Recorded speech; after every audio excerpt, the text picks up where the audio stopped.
नमस्कार, मैं अर्धमन exam card live में आपका स्वागत करता हूं। और आपने CHSL का एग्ज़ाम दिया होगा, प्री पास हो गया होगा और मेंस भी दे रहे होंगे। कुछ लोग कुछ देने वाले होंगे, कुछ दे चुके होंगे, लेकिन असमंजस सबको रहता है कि आखिर हम कहां से पढ़ें, कहां से प्रैक्टिस करें कि हम ज़्यादा से ज़्यादा क्वेश्चन करके ज़्यादा से ज़्यादा नंबर ला सकें। और ये असमंजस तब तक बना रहता है जब तक हमारे मार्क्स आ नहीं जाते। उसी असमंजस को दूर करने के लिए ये हम सीरीज़ चला रहे हैं, जिसमें हम बता रहे हैं कि आप ज़्यादा से ज़्यादा क्वेश्चन कहाँ से कर सकते हैं, कैसे कर सकते हैं, और विद प्रूफ बता रहे हैं 30 में से 28 क्वेश्चन कहाँ से किए जा सकते हैं और किस तरीके से। ये सीरीज़ आपकी चलेगी आज, जिसमें आपको पता चलेगा कि क्वेश्चंस 1 2 3 4 5 6 7 8 9 10 11 12 इसी तरीके से लगातार क्वेश्चंस के सेट का क्वेश्चन नंबर, जो एग्जाम डेट 2 नवंबर 2023 को आपका एग्जाम हुआ था, मैथ CHSL का मैथ का पोर्शन है ये, जिसमें 30 क्वेश्चन आए थे और 30 क्वेश्चन में से 28 क्वेश्चन सिर्फ एक बुक से हुए हैं, जो बुक है आपकी ये वाली गणित की शॉर्टकट के रहस्य, जिसमें आपके लिए ये जिस तरीके से बुक बनाई गई है, यानी कि जब आप इस बुक को पढ़ते हो तो आप 30 में से 28 क्वेश्चंस तो करके आओगे ही, और जहां तक मैं उम्मीद करता हूं जो 2 क्वेश्चन हैं, जब आप इतना सीख जाओगे तो वो 2 क्वेश्चन भी कर दोगे। तो मैक्सिमम 100 में से 100% क्वेश्चंस किए जा सकते हैं इस बुक से। इस बुक में संपूर्ण कवरेज है, गणित के सभी अध्यायों का संपूर्ण रूप से समावेश है, कॉन्सेप्ट का स्पष्टीकरण है एग्जाम्पल के साथ, वो हम आगे देखेंगे किस तरीके से कराया जाता है, शॉर्टकट्स हैं और प्रश्नों को हल करने में निपुणता के लिए गणित के सर्वश्रेष्ठ प्रश्नों का अभ्यास कर रहा है हर परीक्षा से, जो हर परीक्षा में आपको पास कराएगी। जो प्रश्नों का संकलन किया गया है इसमें, वो प्रश्न इस गुणवत्ता के हैं कि जिन प्रश्नों का अभ्यास करने के बाद आप कोई भी एग्जाम जिसमें गणित पूछा जाता है, मैथ पूछा जाता है, आप कर पाओगे। चलिए हम आगे चलते हैं, देखते हैं। पहला क्वेश्चन जो पेपर का है, उसमें 4 कुर्सियों और 3 मेजों का मूल्य 2100 है, 5 कुर्सियों और 2 मेजों का मूल्य 1750 है।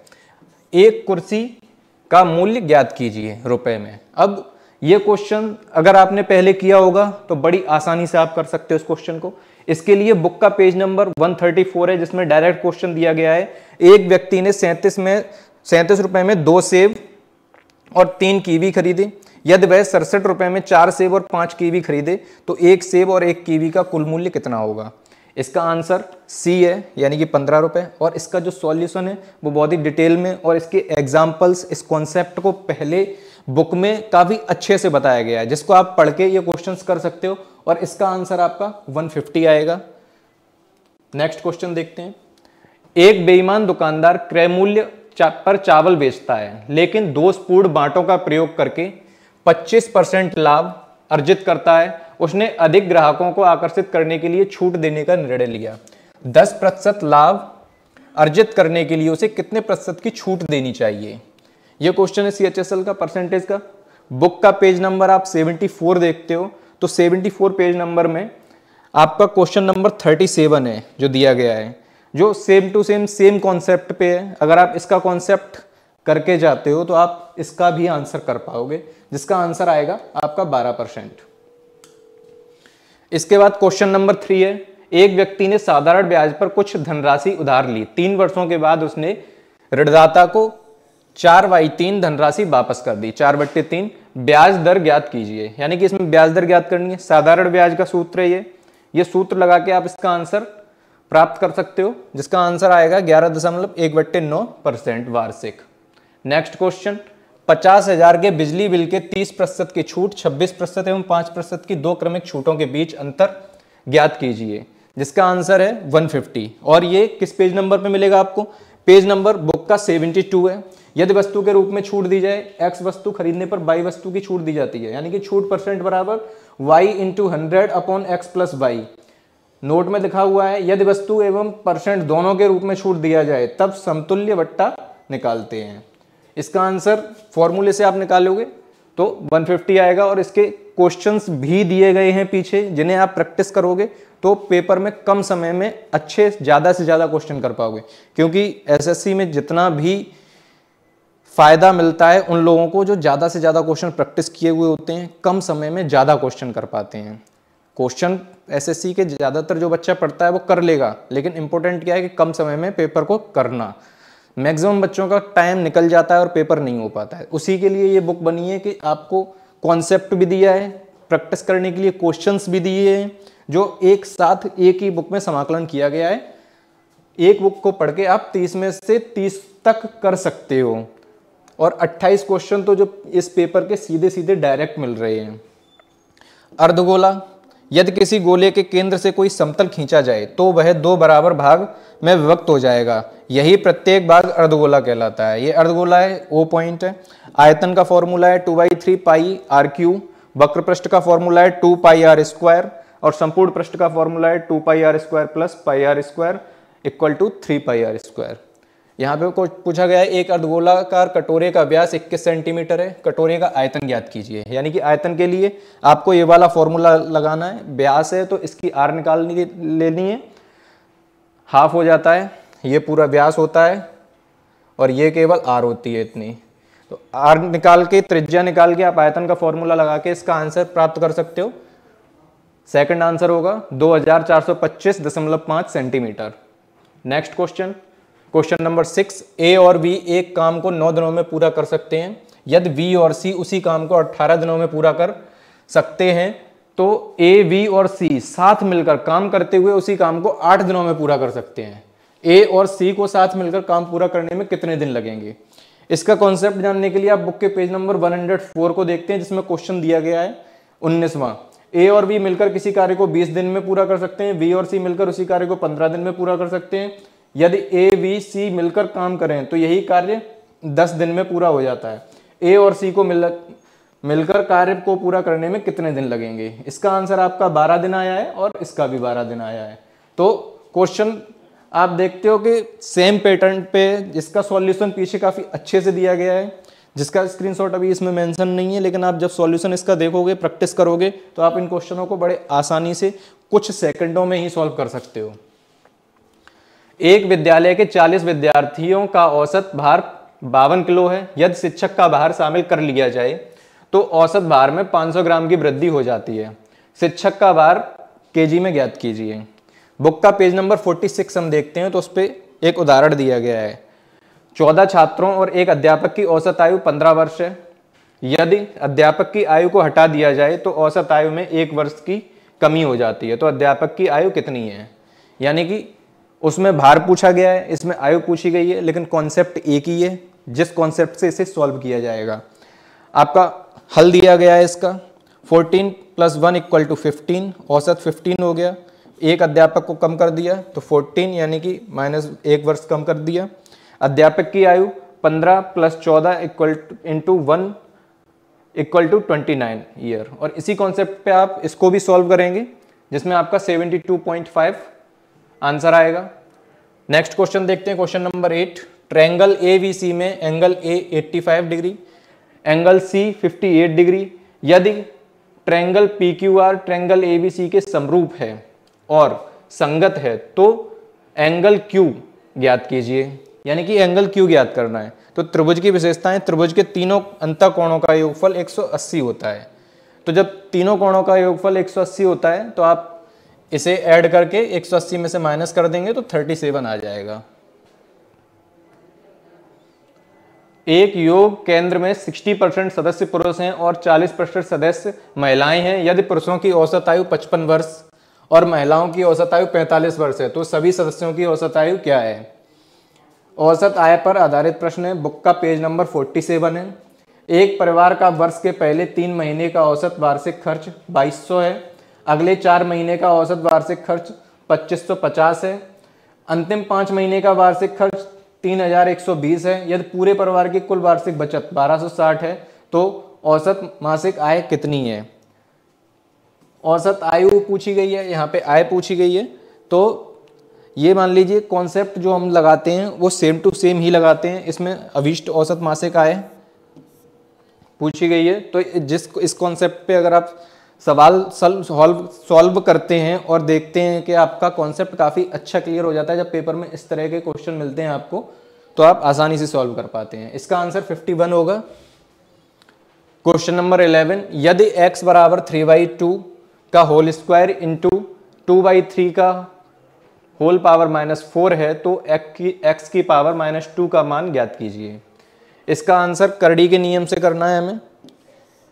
Root n a square n equal to bracket में a की power n whole bracket whole power 1/n equal to a, यानी कि ये जो सॉल्व करके हमें a मिला है इसके इक्वल, और इसी कॉन्सेप्ट पे हमें वर्क करना है। तो इसका आंसर क्या होगा 2/3 की होल पावर 12। एक लंब वृत्तीय शंकु की त्रिज्या और ऊंचाई में 25% की वृद्धि की जाती है। शंकु के आयतन में प्रतिशतता में वृद्धि ज्ञात कीजिए दशमलव के 2 स्थानों तक सन्निकट। बुक का पेज नंबर 60 हम देखते हैं। उस पे देखते हैं, यदि वृत्त की त्रिज्या व्यास या परिधि समबाहु त्रिभुज की प्रत्येक भुजा, शीर्षलंब वर्ग की प्रत्येक भुजा या विकर्ण या परिमिति घन या घनाभ की प्रत्येक भुजा, किसी गोला या अर्धगोला की त्रिज्या या व्यास इत्यादि में x प्रतिशत की वृद्धि या कमी कर दी जाए तो उसके क्षेत्रफल में कितने प्रतिशत की कमी या वृद्धि होगी। इसका फॉर्मूला ये लगाते हैं हम 2x ± x²/100। उदाहरण नंबर 1 है इसका।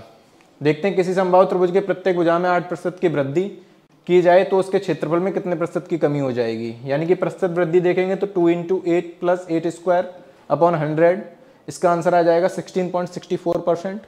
इसी कॉन्सेप्ट पे अगर हम इसका भी सॉल्यूशन निकालते हैं तो आंसर आता है 95.31%। 3 वाइन ए, बी और सी की सांद्रता क्रमशः 10%, 20% और 30% है। उन्हें 2:3:x के अनुपात में मिलाया जाता है, जिसके परिणाम स्वरूप 23% सांद्रता वाला घोल बनता है। x का मान ज्ञात कीजिए। यानी कि इसमें x का मान ज्ञात करना है। तो मिश्रण पर आधारित प्रश्न, यदि प्रतिशत मान निकालना हो तो किसी विद्यालय में लड़कों एवं लड़कियों का अनुपात 3:2 है। यदि लड़कों को 20% तथा लड़कियों को 25% को छात्रवृत्ति मिलती है तो बताइए वह कितने प्रतिशत विद्यार्थी हैं जिनको छात्रवृत्ति मिलती है। इस कॉन्सेप्ट से हम करते हैं तो इसका आंसर 22% आ जाता है। इसी तरीके से अगर हम इसमें फॉर्मूला लगा के और इसी कॉन्सेप्ट से देखेंगे कि 10% और 20%, 30% के 3 घोल मिलाए जाते हैं 2:3:x के अनुपात में, तो इसमें सांद्रता हो जाती है 23%। तो x का मान निकालने के लिए मान आता है 5, यानी कि x से जो 2:3:5 हो जाएगा ये। क्वेश्चन नंबर 14, एक खंभा 12 मीटर के इस्पात के तार की मदद से जमीन पर लंबवत रूप से खड़ा है, जो उसके शीर्ष से बंधा हुआ है और जमीन पर अधिस्थित। यदि इस्पात का तार क्षैतिज जमीन से 30 डिग्री का कोण बनाता है तो खंभे की ऊंचाई कितनी है। यह ऊंचाई दूरी का आपका सवाल है। पेज नंबर 204 पे देखते हैं, क्वेश्चन दिया गया है, एक क्षैतिज तल पर एक इमारत के आधार से 70 मीटर की दूरी पर उसके शीर्ष का उन्नयन कोण 60 डिग्री पाया जाता है। इमारत की ऊंचाई ज्ञात कीजिए। इसका आंसर है 6 का 20, 70√3 मीटर। उसी तरीके से इसका 6 मीटर आंसर निकलेगा। क्वेश्चन नंबर 16, ए और बी क्रमशः 25,000 और 50,000 की धनराशि के साथ एक कंपनी में 1 वर्ष के लिए साझेदारी की शुरुआत करते हैं। 7 महीने बाद 30,000 की धनराशि के साथ सी उनके साथ साझेदारी में शामिल हो जाता है और 9 महीने बाद ए अपना योगदान वापस ले लेता है, यह मानते हुए कि वर्ष अंत में कुल लाभ 3,900 है। तो उस लाभ से सी का हिस्सा कितना होगा। लाभ हानि का सवाल है। बुक का पेज नंबर 85 देखते हैं चैप्टर में। 10वां क्वेश्चन दिया हुआ है, ए तथा बी में एक साझेदारी में प्रवेश किया तथा व्यवसाय में क्रमशः 4,000 तथा 5,000 निवेश किए। 4 महीने बाद जेड बी व्यवसाय में 8,000 के निवेश के साथ शामिल हो जाता है। 1 वर्ष पश्चात उन्होंने 3,655 लाभ कमाया। बी के लाभ का हिस्सा क्या है। 10वें का ए आंसर है 1275 और उसी तरीके से हम करेंगे तो इसमें 600 है सी के लाभ का हिस्सा। नेक्स्ट क्वेश्चन, 2 उम्मीदवारों के बीच हुए चुनाव में 64% मतदाताओं ने मत डाले जिनसे 4% मत अवैध घोषित कर दिए गए। एक उम्मीदवार को 12,288 मत मिले जो कुल वैध मतों का 64% थे। उस चुनाव में नामांकित मतों की कुल संख्या ज्ञात कीजिए। बुक का पेज नंबर 65 हम देखते हैं तो 65 पेज नंबर पर 56वां क्वेश्चन दिया गया है, जिसमें 2 उम्मीदवारों के बीच 80% मतदाताओं ने अपने वोट डाले। उसी कॉन्सेप्ट पे ये भी क्वेश्चन है। सेम कॉन्सेप्ट ये है, जब आप इस कॉन्सेप्ट का सॉल्यूशन देखते हैं और प्रैक्टिस करते हैं तो आप इसका आंसर पेपर में काफ़ी आसानी से करके आएंगे। 31,250 आंसर है। नेक्स्ट देखते हैं, यदि cube root 0.08 × 0.8 × p = 0.008 into 0.8 into Q root Q है तो पी वाई क्यू का मान ज्ञात कीजिए। x का सन्निकटतम मान ज्ञात करना है, ये x है यहाँ पे p और q के मान निकाल के फिर हमें पी वाई क्यू का मान निकालना है। जैसे इसमें हम x का इसका सॉल्यूशन देखेंगे, x का मान जिस तरीके से निकालेंगे उसी तरीके से हमें यहाँ पे p और q के मान मिलेंगे और ये पी वाई क्यू का मान उससे निकल आएगा 8 की पावर 4 इंटू 10 टू की पावर -9। इसका आंसर v है जिसमें 2 आंसर आता है। नेक्स्ट क्वेश्चन देखते हैं, क्वेश्चन नंबर 9। मान लीजिए कि ABC और PQR दो सर्वांगसम त्रिभुज इस प्रकार हैं कि angle A angle P equal to 90 degree है। यदि VC 29 centimetre, PR 21 centimetre, AB का मान सेंटीमीटर में ज्ञात कीजिए। यानी कि इसका आंसर 20 आता है। और इसी तरीके से जो कॉन्सेप्ट दिया गया है पेज नंबर 46 पर 146 पर 51वां क्वेश्चन और 52वां क्वेश्चन, 2 क्वेश्चन दिए गए हैं। दोनों क्वेश्चनों को जब आप करते हैं तो आपका एक कॉन्सेप्ट क्लियर होता है, उससे आप इसका आंसर आसानी से कैलकुलेशन करके निकाल सकते हैं। यदि A और V P into A 3/8, P V 1/2, P A V 1/4 वाली घटनाएं हैं तो P A म्यू V ज्ञात कीजिए। इसका आंसर आप ये वाला क्वेश्चन पढ़ते हैं, सेम कॉन्सेप्ट पे है, बुक के पेज नंबर 214 पे, तो इसका आंसर निकल के आता है 3/8। नेक्स्ट क्वेश्चन देखते हैं, क्वेश्चन नंबर 21। एक व्यक्ति अपनी यात्रा का 1/4 भाग 25 किलोमीटर पर आवर की चाल से, यात्रा का 1/2 भाग 40 किलोमीटर की चाल से और यात्रा का शेष भाग 50 किलोमीटर की चाल से तय करता है। पूरी यात्रा के दौरान उसकी प्रति घंटा औसत चाल ज्ञात कीजिए। यानी कि ये औसत चाल का कॉन्सेप्ट है, जिसके लिए पेज नंबर 120 पर क्वेश्चन नंबर 10 दिया गया है। विकास ने एक निश्चित दूरी बाइक से तय की। यदि वह 40% दूरी 40 किलोमीटर की चाल से, 50% दूरी 25 किलोमीटर प्रति घंटा की चाल से और शेष 10% दूरी 10 किलोमीटर प्रति घंटा की चाल से तय करता है, तो पूरी दूरी ज्ञात करने में उसकी औसत चाल ज्ञात कीजिए। यानी कि D1 ऑप्शन आएगा, आंसर आएगा इसका 25 किलोमीटर पर आवर और यहाँ पे आएगा 36.4 सही 4/11 पर आवर। एक गोले के व्यास में 30% की वृद्धि की जाती है, उसके आयतन में प्रतिशतता वृद्धि कितनी होगी। बुक का पेज नंबर 60 देखते हैं हम, तो उसमें हमें मिलता है कि एक कॉन्सेप्ट दिया गया है, एक उदाहरण दिया गया है, जिस कॉन्सेप्ट में आपको गोले के बारे में फॉर्मूला दिया गया है और किसी वृत्त के व्यास में जो क्वेश्चन दिया गया है उदाहरण में, किसी वृत्त के व्यास में 10% की कमी कर दी जाए तो क्षेत्रफल में कितने प्रतिशत की वृद्धि हो जाएगी। यहाँ पे प्रतिशत की कमी निकाली जाएगी तो क्षेत्रफल कितनी वृद्धि कमी हो जाएगी, तो ये 19% की कमी आएगी क्षेत्रफल में। उसी कॉन्सेप्ट पे आयतन में प्रतिशतता की वृद्धि निकालनी है तो आयतन का फॉर्मूला लगा के 119.7%। एक धनराशि को AB और C के बीच 4:3:6 के अनुपात में बांटा जाता है।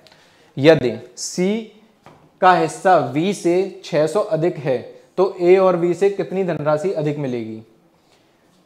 धनराशि के बारे में सवाल है, पेज नंबर 55 पे सेम कॉन्सेप्ट पे एक निश्चित धनराशि को A, B, C और D के मध्य 5:2:4:3 के अनुपात में वितरित करना है। यदि C को D से 2000 रुपये अधिक मिलते हैं तो V का हिस्सा क्या है। ऑप्शन नंबर C इसका आंसर आएगा 4000। जब हम इसे अनुपात समानुपात का क्वेश्चन है, अनुपात में बांटते हैं और निकालते हैं तो उसी कॉन्सेप्ट पे ये भी रहेगा। ABC 4:3:6 के अनुपात में बांटा जाता है। यदि C का हिस्सा B से 600 अधिक है, C का हिस्सा B से 600 अधिक है तो यानी कि A और B में कितनी धनराशि अधिक मिलेगी। A को B से कितनी धनराशि अधिक मिलेगी, तो ये 200 आ रहा है इसका आंसर। A को B से, ठीक है। नेक्स्ट क्वेश्चन देखते हैं 24। दिए गए आंकड़ों का बहुलक ज्ञात कीजिए।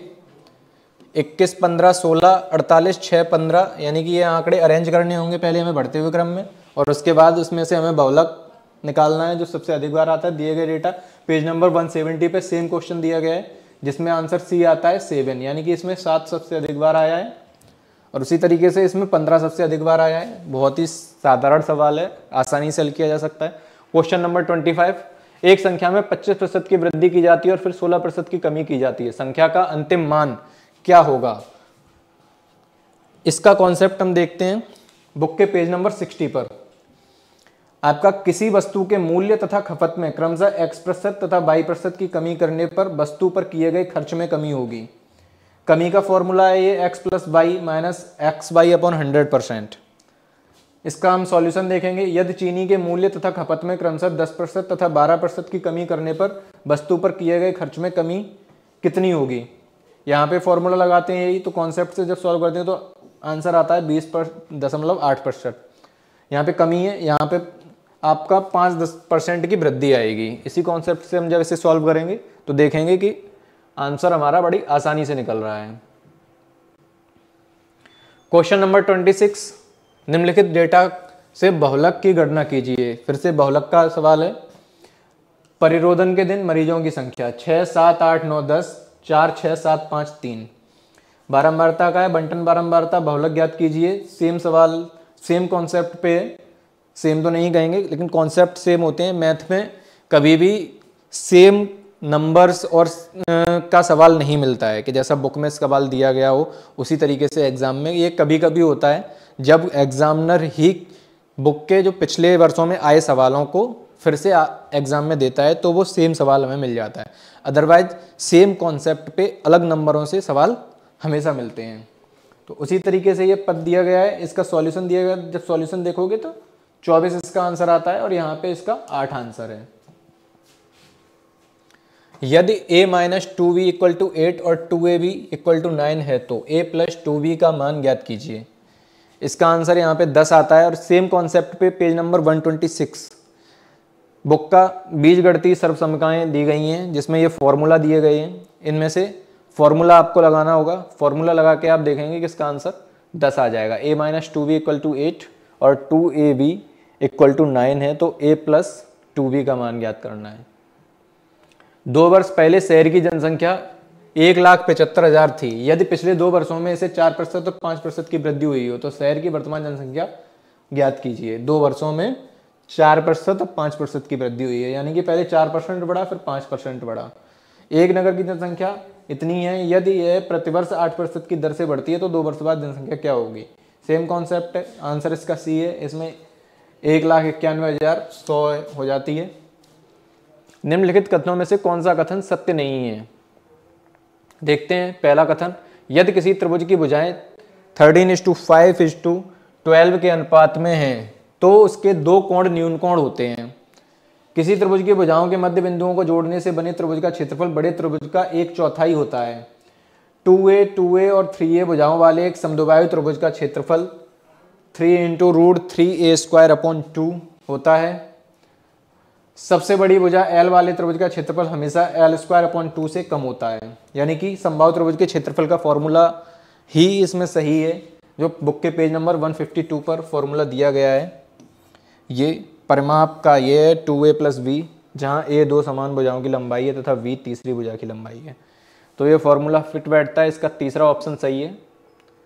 क्वेश्चन नंबर 30, यदि cot की पावर 4a + cot की पावर 2a cot² = 1 है तो cos की पावर 4a - 3 cos² का मान ज्ञात कीजिए। त्रिकोणमिति का सवाल है, बुक के पेज नंबर 194 पर दिया गया है। त्रिकोणमिति की सर्वसमीकरणें, जब आप ये सर्वसमीकरणें याद कर लेते हैं और इसे सॉल्व करते हैं इन कॉन्सेप्ट के आधार पे तो आंसर आता है आपका -1। नेक्स्ट क्वेश्चन देखते हैं। ये आपका नेक्स्ट पेपर है, 10 जनवरी 2024 को हुआ था मैथ का CHSL का पेपर। इसका मैथ का पोर्शन हम लेके आए हैं। इसमें भी 30 में से करीब 28 क्वेश्चन है जो आपके बुक के क्वेश्चंस के कॉन्सेप्ट के आधार पर ही मिल रहे हैं। अगर आप इसे देखते हैं तो काफ़ी आसानी से बुक की प्रैक्टिस करने के बाद काफ़ी आसानी से कर सकते हो। चलो आगे के क्वेश्चन हम देखते हैं। एक पुत्र और पिता की आयु का योग 52 वर्ष है। 4 वर्ष बाद पिता की आयु पुत्र की आयु के 4 गुना हो जाएगी। पुत्र की वर्तमान आयु में आयु क्या है। आयु संबंधी प्रश्न है बुक के पेज नंबर 130 पर। आयु संबंधी प्रश्नों पर आधारित बिंदु दिए गए हैं। यदि किसी व्यक्ति की वर्तमान आयु x वर्ष है, n वर्ष पश्चात आयु x + n होगी, n वर्ष पूर्व आयु x - n होगी। यदि किन्हीं 2 व्यक्तियों की आयु का अनुपात a/v हो तो उनकी आयु क्रमशः ak और bk मान सकते हैं, जहाँ k एक नियतांक है।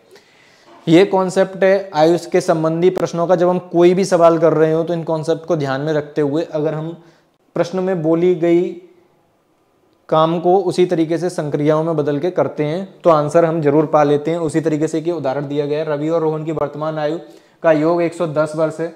20 वर्ष पूर्व उनकी आयु का अनुपात 4:3 था। रवि की वर्तमान आयु क्या है? तो ये कॉन्सेप्ट इसी को आधार मान के जब हमने ये सवाल किया तो इसका आंसर आ जाता है 60 वर्ष। उसी तरीके से जो हम इसमें करेंगे, पिता और पुत्र की आयु का योग 52 वर्ष है। 4 वर्ष बाद पिता की आयु पुत्र की आयु की 4 गुना हो जाती है। तो 8 वर्ष वर्तमान आयु है पुत्र की। यह आंसर आएगा आपका। सॉल्व कीजिए एक बार। क्वेश्चन नंबर 2, 2 पाइप एक टंकी को अलग अलग तौर पर क्रम से 36 मिनट और 45 मिनट में भर सकते हैं।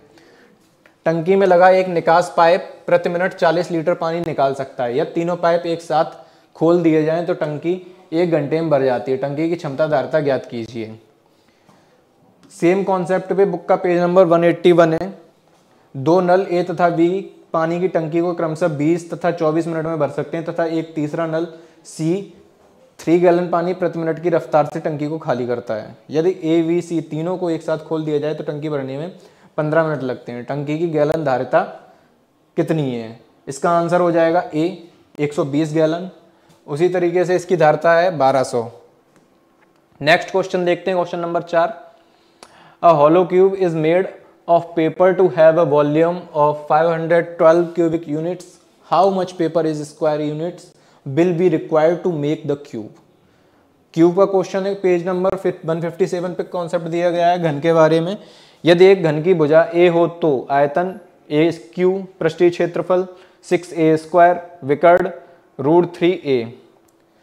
उसी आधार पर हम इसे करेंगे। इसका आंसर आ जाएगा 384। नेक्स्ट क्वेश्चन देखते हैं। 10 वर्ष पहले पिता की आयु उसके पुत्र की आयु की 3 गुना थी। 10 वर्ष बाद पिता की आयु उसके पुत्र की आयु की 2 गुनी होगी। उनकी वर्तमान आयु क्या है? सेम कॉन्सेप्ट है जो हमने पिछले सवाल में देखा था। उसी आधार पर हम इसे कर सकते हैं। 7:1:7:3 आ जाएगा। 7:3। उसके बाद क्वेश्चन नंबर 7 देखते हैं। क्रिकेट मैच में 11 खिलाड़ियों द्वारा बनाए गए रन इस प्रकार हैं: 7, 6, 121, 51, 101।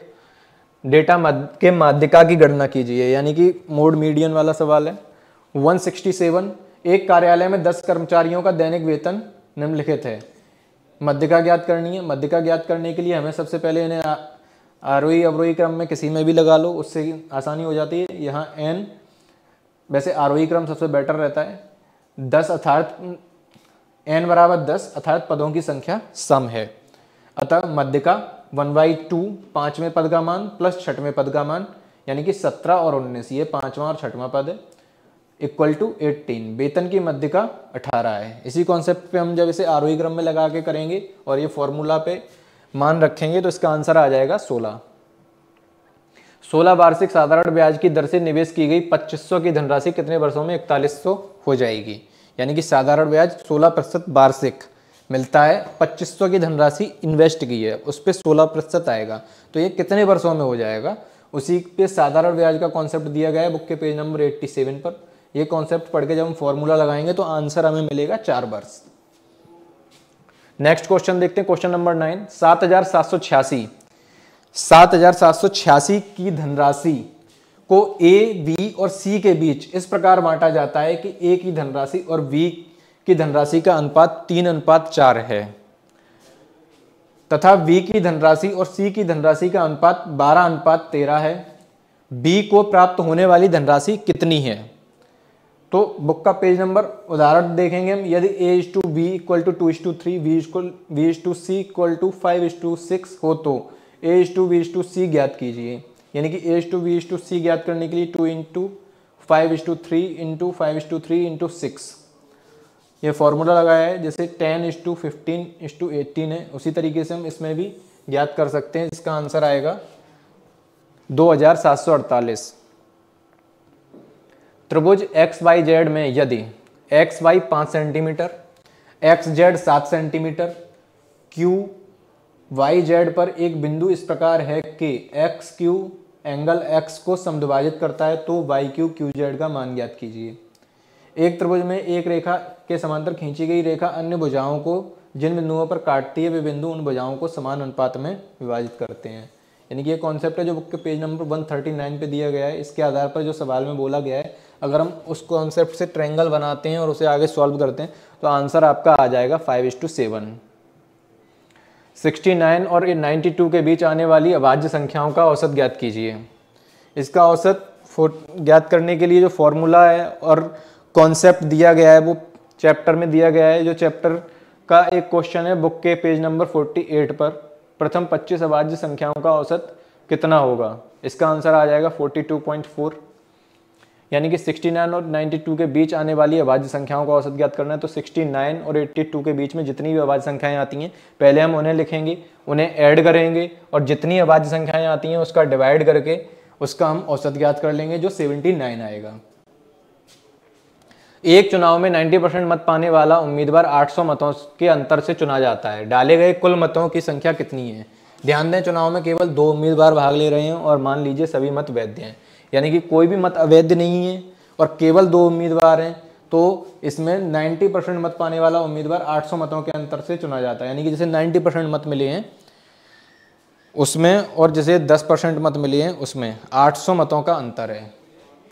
तो टोटल कितने मत हैं, डाले गए कुल मतों की संख्या कितनी है, तो वो निकालने के लिए बुक का पेज नंबर 62 देखते हैं हम। उसमें चुनाव आधारित प्रश्न दिया गया है। 9600 वोटों से जीतता है, कुल मतों की संख्या क्या है। 20% वोट अवैध घोषित हुए हैं, इसमें जीतने वाला प्रत्याशी वैध मतों का 70% प्राप्त करता है। यानी कि 20% तो वोट इसमें अवैध हुए हैं, तो यानी कि 100 में से 80 का 70% मिलता है उसे, जो 9600 है। तो ये सॉल्व इसी कॉन्सेप्ट पे करते हैं तो यानी कि x का आ जाता है 30,000। अब इसी तरीके से हम देखेंगे 90% मत पाने वाला उम्मीदवार 800 मतों के अंतर से चुना जाता है। यानी कि 100 वोट पड़ते हैं, 100 का 90% 90 हो गया, लेकिन वो कह रहे हैं 90 नहीं, वो 800 के बराबर है और 800 मतों के अंतर से चुना जाता है। डाले गए कुल मतों की संख्या कितनी है। जब 90 बराबर 800 है तो फिर 10 बराबर कितना होगा, ये आपका आ जाएगा 200,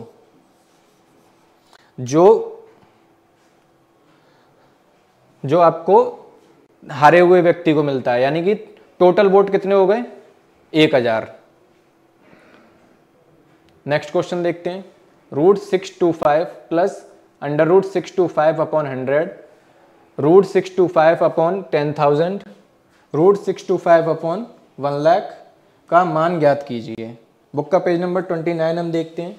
तो √729 प्लस √729 प्लस √7.29 का मान ज्ञात कीजिए। जब हम इस कॉन्सेप्ट को सॉल्व करते हैं आंसर हमें मिलता है 38.23। इसी तरीके से 27.775।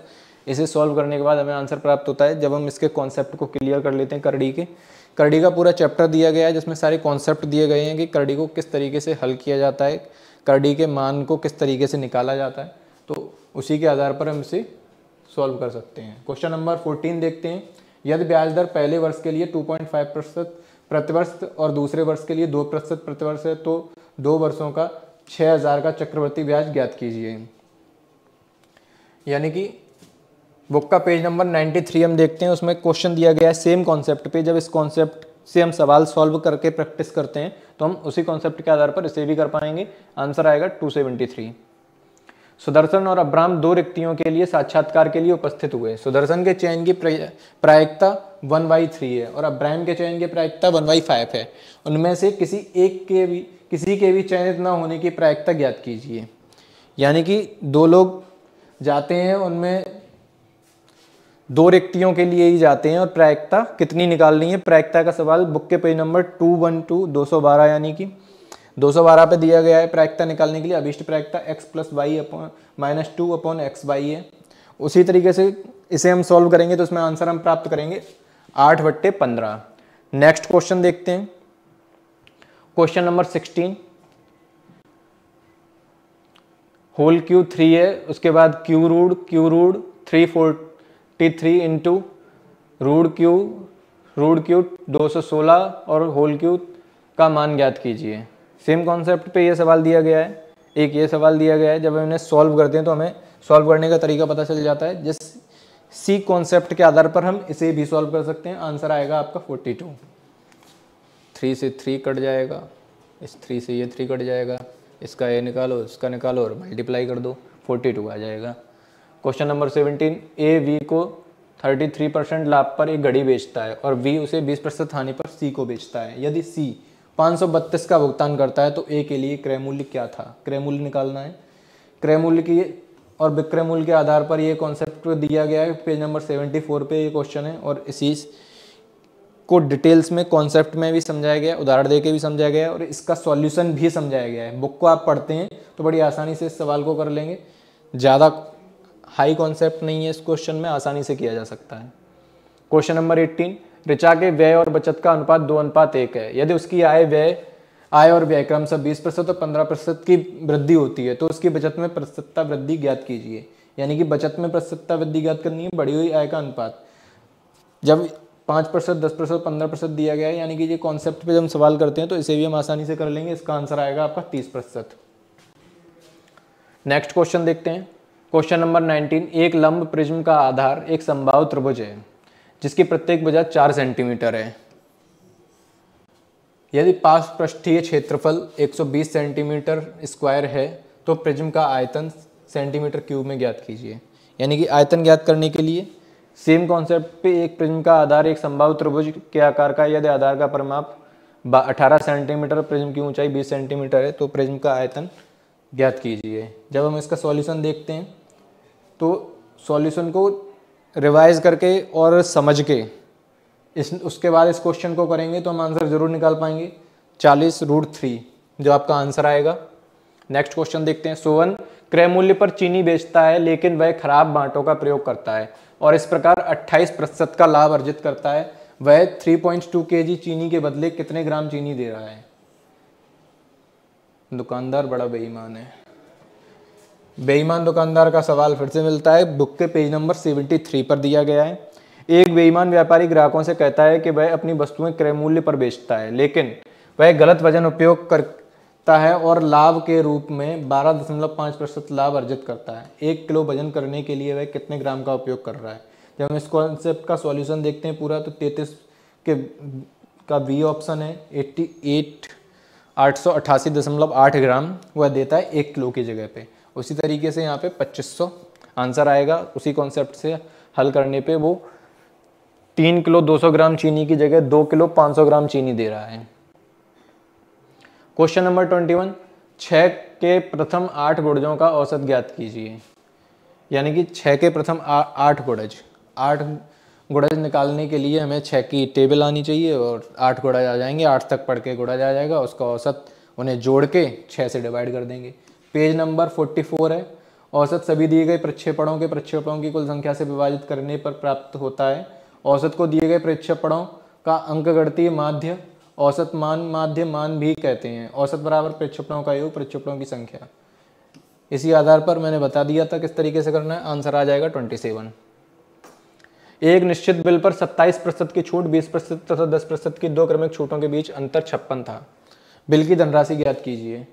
एक वस्तु के अंकित मूल्य पर 20% और 25% की 2 क्रमागत छूट 250 की एकल छूट के बराबर है। यदि वस्तु का अंकित मूल्य क्रय मूल्य से 25% अधिक है तो वस्तु का क्रय मूल्य कितना है? 101 का ए आएगा। इसका जब हम कॉन्सेप्ट देखते हैं तो उसी आधार पर जब हम इस सवाल को भी करते हैं तो बड़ी आसानी से कर पाएंगे।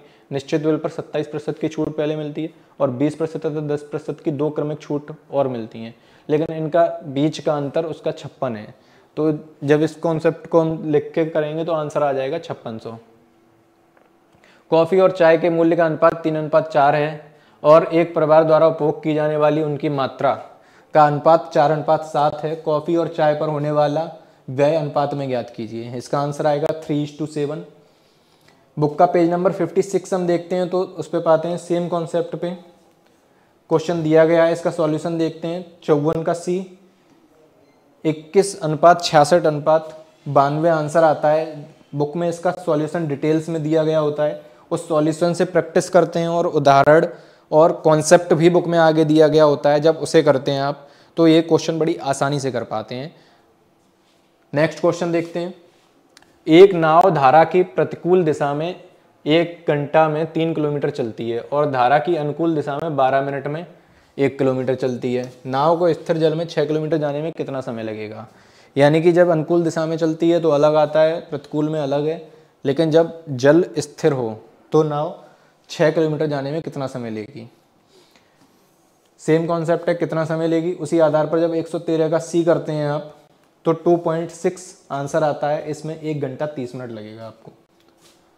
क्वेश्चन नंबर 25, जब सूर्य का शीर्षलंब 45 डिग्री है की तुलना में 30 डिग्री होता है तो समतल जमीन पर खड़े एक टावर की छाया 40 मीटर अधिक लंबी बनती है। टावर की ऊंचाई मीटर में ज्ञात कीजिए। यानी कि ऊंचाई दूरी का सवाल है। सेम कॉन्सेप्ट पे पेज नंबर 205 पर 2 सवाल दिए गए हैं, 24 और 25। जब इन कॉन्सेप्ट के सॉल्यूशंस को आप देखते हैं तो इस सवाल को बड़ी आसानी से कर पाते हैं, जिसका आंसर आता है आपका 20 × √3+1। एक त्रिभुज के दो कोणों की माप 3:7 है। इन दोनों मापों का योग तीसरे कोण की माप के बराबर है, तो सबसे छोटा कोण ज्ञात कीजिए। त्रिभुज के तीनों अंत कोणों का योगफल 180 होता है, 3:7 है दो कोणों का माप, तो तीसरे कोण 27 डिग्री आएगा जब इस कॉन्सेप्ट को हम सॉल्व करेंगे। तो यदि एक त्रियक छेदी रेखा दो समांतर रेखाओं को प्रतिच्छेद करती है और त्रियक छेदी रेखा के एक ही तरफ के दो आंतरिक कोणों के बीच का अंतर 40 डिग्री है, तो आंतरिक कोणों में सबसे छोटा कोण ज्ञात कीजिए। रेखा तथा कोण से संबंधित महत्वपूर्ण बिंदु दिए गए हैं। ये बिंदु पढ़ के जब हम इसमें सॉल्व करते हैं तो इसका आंसर आता है हमारा 70 डिग्री। नेक्स्ट क्वेश्चन देखते हैं। क्वेश्चन नंबर 28 सूत्र के आधार पर है। ये व्यंजक दिया गया है, इसका सरलीकृत रूप -729 निकलेगा। जो ये फॉर्मूलाज दिए गए हैं उनके आधार पर हम इसे सॉल्व कर सकते हैं फॉर्मूलाज को पढ़ के। नेक्स्ट क्वेश्चन आपका क्वेश्चन नंबर 29, एक आदमी ने दो अलग अलग अवलोकन बिंदुओं P और Q से क्रमशः 60 डिग्री और 30 डिग्री के उन्नयन कोण पर बिजली के एक खंभे के शीर्ष का अवलोकन किया। यदि P और Q के बीच की दूरी 10 मीटर है तो खंभे की ऊंचाई ज्ञात कीजिए। ऊंचाई आएगी इसकी 5√3। बुक का पेज नंबर 204 है, जिसपे क्वेश्चन दिया गया है सेम कॉन्सेप्ट पे, जिसका आंसर आता है 10√3। तो काफ़ी सिमिलर क्वेश्चन है, जिसमें सिर्फ कुछ संख्याओं का अंतर है। जब आप सॉल्यूशन देखते हैं तो काफ़ी आसानी से कर पाते हैं। ये आपका आखिरी क्वेश्चन था। आज हमने 2 पेपर देखे CHSL के, जिनमें सिमिलर कॉन्सेप्ट्स पे बुक के जो क्वेश्चंस आए हैं, अगर आप उस बुक को प्रैक्टिस करते हैं, उसमें दिए गए कॉन्सेप्ट्स को पढ़ते हैं, उसके उदाहरण लगाते हैं और उसके जो पीछे उन्हीं पे आधारित प्रश्न दिए गए हैं और उनके सॉल्यूशन दिए गए हैं, उनकी प्रैक्टिस करते हैं, तो पेपर में आए हुए ज़्यादा से ज़्यादा सवाल आप बड़ी आसानी से कर पाएंगे। ये आपकी जो बुक थी जो आपको दिखाई शुरुआत में हमने, उस बुक को बड़ी आसानी से आप कर पाएंगे। बुक को पढ़ के इन सवालों को कर पाएंगे, जो मैं दिखाता हूँ आपको फिर से एक बार। 30 में से 28 तक सवाल आप सिर्फ एक बुक से कर सकते हो, क्योंकि उस बुक को बनाया इतने अच्छे से गया है कि आप अगर बुक पढ़ते हैं तो आप मैथ में काफ़ी अच्छा कर पाएंगे, जिसमें संपूर्ण कवरेज किया गया है, कॉन्सेप्ट का स्पष्टीकरण है, शॉर्टकट भी दिए गए हैं, क्योंकि सवालों को कम समय में करना ज़्यादा इंपॉर्टेंट होता है, सिर्फ करना नहीं। तो आज हमने CHSL का एग्ज़ाम 2 नवंबर को और एक दूसरा एग्ज़ाम जिसमें मैथ के सवाल आए थे 30 में से करीब 28 सवाल सिर्फ एक बुक से आए हैं, उस वीडियो को देखा। आगे भी हम इसी तरह की वीडियो लाते रहेंगे। अगर आपको ये वीडियो पसंद आई है तो चैनल को सब्सक्राइब कीजिए, वीडियो को लाइक कीजिए और कमेंट्स में अपना रिव्यू दीजिए। Thank you so much.